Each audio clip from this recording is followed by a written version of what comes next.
Bonjour à toutes et à tous et bienvenue sur le plateau des Changemakers. Aujourd'hui, j'ai la chance d'être en compagnie de Jean de la Roche-Brochard de Kima Ventures, un des fonds de Xavier Niel. Bienvenue. Merci. Justement, aujourd'hui, on va parler d'investissement, de start-up, de fonds. Est-ce que tu peux nous expliquer c'est quoi ton métier, c'est quoi être investisseur dans un fonds comme Kima Ventures? Avec Xavier, ça fait 7 ans qu'on bosse ensemble. Kima, ça a été créé en 2010. Ouais. Et en fait, l'objectif de Kima, c'était d'investir dans les entrepreneurs français qui se lançaient, à l'époque où on ne pouvait pas financer 100 entrepreneurs français par an encore dans la tech. Et à l'époque, on finançait tout type d'entrepreneurs, dans toute géographie, tout secteur, partout dans le monde. Et depuis 2018, on ne finance que des entrepreneurs francophones, de la tech, mais partout dans le monde. Et on fait à peu près 120 investissements par an, 120. Sur des tickets qui sont entre 100 et 150 000 euros, en amorçage et pré-amorçage. Alors la différence, c'est quoi? En fait, avant l'amorçage, c'est tu avais commencé ta boîte, tu avais un début de produit, tu avais un début de traction, et les gens venaient en amorçage. Maintenant, le pré-amorçage, c'est tu quittes ton job, tu montes une boîte, tu as à peine changé ton LinkedIn que quelqu'un te met de l'argent sur la table, quoi. Et donc, on fait ça à peu près 100 fois par an, et aujourd'hui, c'est un portefeuille de 1100 startups. Okay. Et voilà. Et après, on a un autre fonds qui s'appelle New Wave, avec Xavier aussi, qui est un fonds sur lequel on met des tickets plus importants, entre 1 et 3 millions d'euros. Là, on fait qu'une dizaine de projets par an, mais c'est des boîtes sur lesquelles, dès le démarrage, on pense qu'elles peuvent valoir énormément d'argent et créer énormément de valeur. Et donc, on investit un peu plus en espérant que ça marche. Ok, un peu plus et en avance de phase finalement, un petit peu avant les levées de fonds série A. Vous faites on fait toujours de l'amorçage. Okay. Et puis tu sais, c'est facile c'est pas facile, mais quand tu as de la data, quand tu as de la donnée, tout le monde peut trouver un bon deal. Mais trouver un bon deal quand c'est le démarrage et il y a peu de data points et c'est difficile d'évaluer pourquoi ça a marché ou pourquoi ça n'a pas marché, c'est hyper challenging. En fait, c'est ça qui est excitant. C'est d'avoir raison ou de choisir un bon deal quand personne n'y croyait et de se rendre compte à la fin que c'était un bon pari. Alors, du coup, je t'ai entendu récemment intervenir dans une table ronde et tu disais j'ai pas ouvert un tableau Excel depuis 3 ans. Depuis 7 ans même. Ouais. C'est ça. Donc finalement, tu n'investis pas en regardant ces datas, c'est de l'early stage. Tu investis sur quoi? Comment tu décèles un potentiel dans une startup? En fait, c'est 2 éléments croisés. Le premier, c'est qu'on regarde l'opportunité de marché et l'équipe. Et la deuxième chose, c'est le timing et le fit. Alors, pourquoi c'est important? Donc, le marché, parce qu'il faut un marché dans lequel il y a du potentiel, sur lequel il y a de la place, sur lequel soit il y a des acteurs qui en fait sont tellement bien installés qu'en fait ils sont un peu ronronnants, il y a de quoi les disfruter. Et donc, en fait, c'est le bon timing pour y aller. Ou alors des usages qui commencent à se démocratiser. Et pareil, c'est le bon timing pour y aller. Donc, le timing il est hyper important au niveau du marché. Et après, des fondateurs qui ont une vision qui nous plaît, qui apprennent vite. Parce que l'entrepreneur, c'est quelqu'un qui apprend à conduire pendant qu'il roule, quoi. Et qui ont une force d'exécution qui leur permet de déplacer des montagnes, quoi. Et en fait, sur les fondateurs, il y a une question de fit aussi avec le marché. Parce que la difficulté, c'est que on a beaucoup de fondateurs qui sont opportunistes, qui vont se positionner sur une opportunité qu'ils ont vue, et comme ils sont pas assez ancrés sur cette opportunité-là, quand les difficultés vont être trop grandes ou quand ils vont commencer à se lasser, en fait, leur motivation à apprendre et à exécuter va baisser, quoi. Donc nous, on cherche vraiment le bon marché avec le bon timing et les bons fondateurs avec le bon fit avec le marché. Et il faut que tout ça semble être plus ou moins cohérent à nos yeux. Alors, combien de temps tu passes avec les startups avant de te dire j'investis? Combien t'envoies et combien de temps tu passes? 30 minutes maximum. 30 minutes maximum. Ouais, et tu as pris ta décision? En fait, tu prends ta décision au bout de 5 à 10 minutes avec un entrepreneur. Okay. C'est assez rapide. Souvent parce qu'en fait, on s'est fait un début d'idée sur l'opportunité de marché. Ouais. Et après, l'entrepreneur très vite arrive à nous convaincre parce que on sent la clairvoyance dans la vision, on sent l'envie d'en découdre, l'optimisme, tu vois. C'est cette énergie qui dégage les entrepreneurs, c'est toujours plaisant.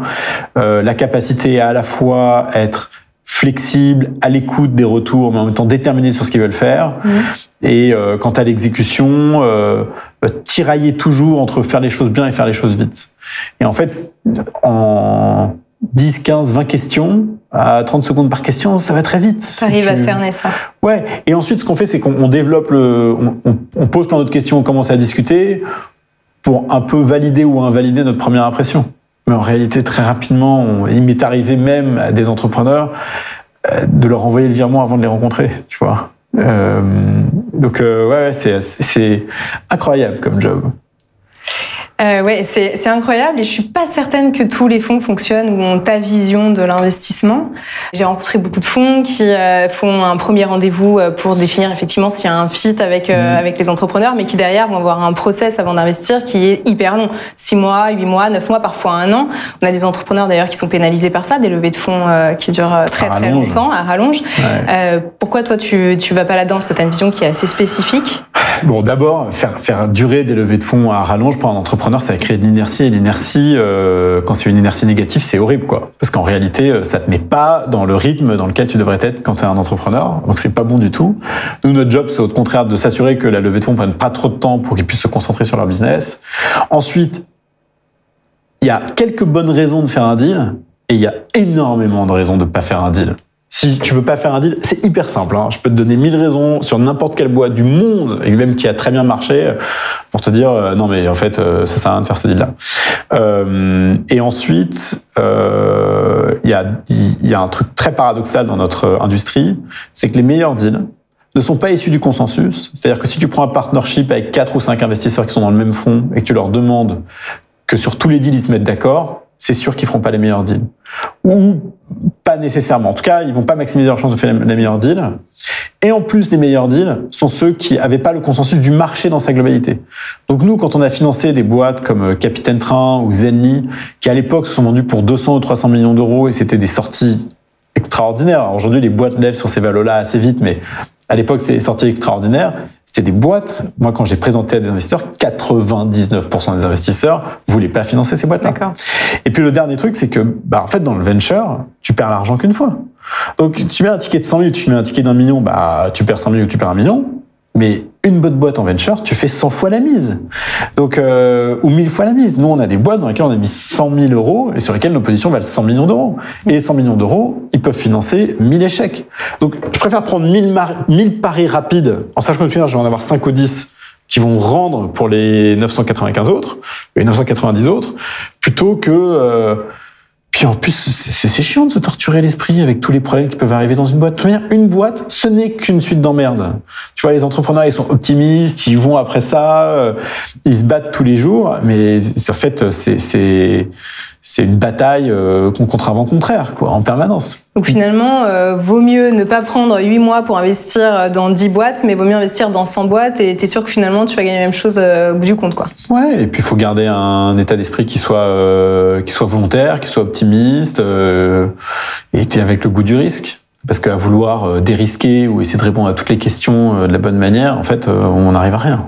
Donc sur les 100 startups sur lesquelles tu investis, par exemple, tous les ans, t'en as combien qui échouent et qui réussissent? Ouais. C'est quoi le ratio? Le ratio, donc, au global, sur plus de 1000 startups financées avec Kima Ventures, il y en a 100 qui génèrent 80% de la performance. Sur les 100 qui génèrent 80% de la performance,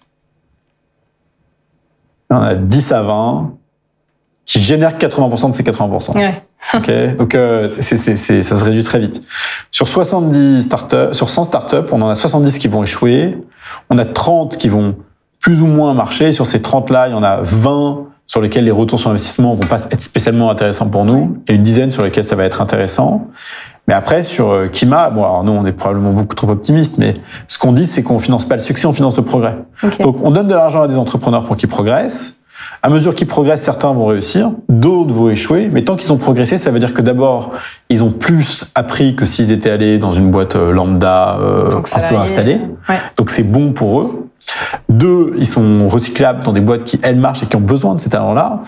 Et 3, c'est pas parce que tu as échoué la première fois que tu échoueras la deuxième fois. Et nous, on finance plein d'entrepreneurs une deuxième fois qui avaient échoué la première fois parce que c'était pas le bon timing, que c'était pas le bon marché, parce que c'était pas le bon market fit avec le founder, et c'est pas grave.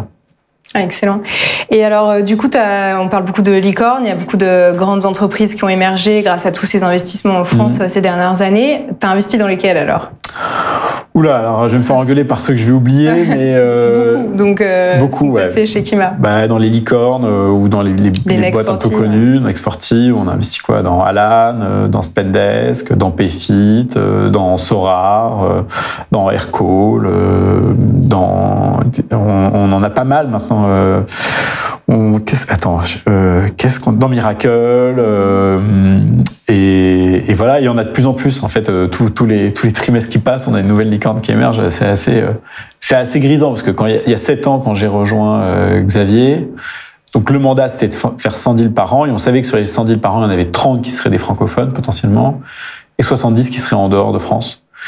Et aujourd'hui, c'est à la fois plaisant et à la fois frustrant. On sait qu'on peut pas faire tous les bons deals avec Kima, alors qu'on faisait plus de 100 deals par an. Et c'est une des questions que je voulais te poser, parce que un peu la peur de l'investisseur, c'est de passer à côté des bons deals. Comment tu fais pour attirer les boîtes aussi, parce que ça va dans les deux sens. À la fois, ils ont besoin de fonds, ils vont venir te voir, mais peut-être qu'ils vont pas venir voir Kima. Comment tu fais pour leur donner envie de venir et pour pouvoir les découvrir? T'es en chasse, tu regardes, t'observes ou... Ouais, tous les bons fonds de toute manière doivent être en chasse. Et donc nous, on a des outils de recherche qui sont les mêmes chez tous les fonds, qui est sur LinkedIn, société.com, des techs, les nouvelles boîtes qui se créent. Ou alors on discute avec des entrepreneurs dans des boîtes bien installées, dont les talents commencent à partir pour monter des boîtes. Après, en fait, la vérité de l'investissement, c'est que c'est un petit peu surfait la valeur d'un investisseur. N'importe quel entrepreneur qui cherche à s'entourer trouvera les gens compétents, capables, qui ont envie de leur donner des conseils et qui seront à même de leur donner des conseils, notamment opérationnels et stratégiques. Ouais. Nous, en tant qu'investisseurs, on n'est pas dans la boîte 100% du temps. On a une expérience qui n'est pas opérationnelle. Et même les entrepreneurs qui deviennent investisseurs et qui disent « Non, mais moi, j'étais entrepreneur, je sais », ouais, mais t'es plus dans le game, en fait, tu vois. Ça faisait peut-être à 3, 4, 5 ans, mais en fait, le game, il change vite. Donc, il faut faire vachement attention aux réflexes qu'on pensait avoir il y a quelques années, qui, en fait, deviennent rapidement obsolètes. Et donc, nous, notre job, c'est d'abord de faire deux choses qui sont essentielles pour une boîte, c'est d'être rapide et d'être sympa. Et d'être sympa, ça veut pas dire oui à tout ce que dit l'entrepreneur. Mais l'entrepreneur, il en chie. Donc, s'il peut pas t'appeler quand il a un problème pour te dire ça va pas, j'ai besoin de parler, j'ai besoin de quelqu'un qui me donne du conseil, bah, ça sert à rien. Donc, nous, notre job chez Kima Ventures, c'est d'être rapide, c'est d'être sympathique, c'est d'avoir un réseau maintenant de 1000 boîtes avec lesquelles tu vas te connecter. Et quand l'entrepreneur, il a un pépin, il a pas envie de trembler à l'idée d'appeler son investisseur. Et tous les entrepreneurs, est-ce qu'il y a quand même pas un peu de stratégie de pas non plus tout dire aux investisseurs pour pas... Tu vois, est-ce que quand tu as ta startup, tu te dis si à un moment donné je monte mes faiblesses avant moi-même d'avoir trouvé les solutions, est-ce que ça va pas me porter préjudice quand je vais avoir besoin de demander à nouveau des fonds? Est-ce que tu crois qu'ils arrivent vraiment à créer ce lien, tu vois? Non, mais ce que tu dis est vrai. En fait, les entrepreneurs racontent une histoire à leurs investisseurs, alors même qu'ils sont déjà investisseurs, donc c'est réversible, ils vont pas partir les investisseurs. Mais nous, chez Kima et avec Xavier et avec l'équipe, je pense que au contraire, ce qu'on a réussi à faire, c'est créer un environnement où les entrepreneurs peuvent se permettre d'être vulnérables. Et ça paraît peut-être un peu léger comme valeur, mais en réalité, ça change tout, quoi. Ils ont confiance, ils peuvent nous appeler, ils savent que on va pas projeter nos propres peurs sur leur business. On n'a pas peur de perdre, on perd tout le temps. On plante 70 boîtes par an, donc on a 70 boîtes qu'on finance par an qui plantent. Donc en fait, mon métier, c'est pas d'avoir raison, c'est d'avoir tort, donc c'est pas grave. C'est énorme, c'est génial de pouvoir voir ces ratios finalement. J'avais une dernière question pour toi par rapport au profil des entrepreneurs que tu as. Est-ce que tu vois de plus en plus de projets à impact, par exemple? Est-ce que tu sens que c'est une notion que les entrepreneurs mettent de plus en plus au cœur de leurs projets ou pas forcément?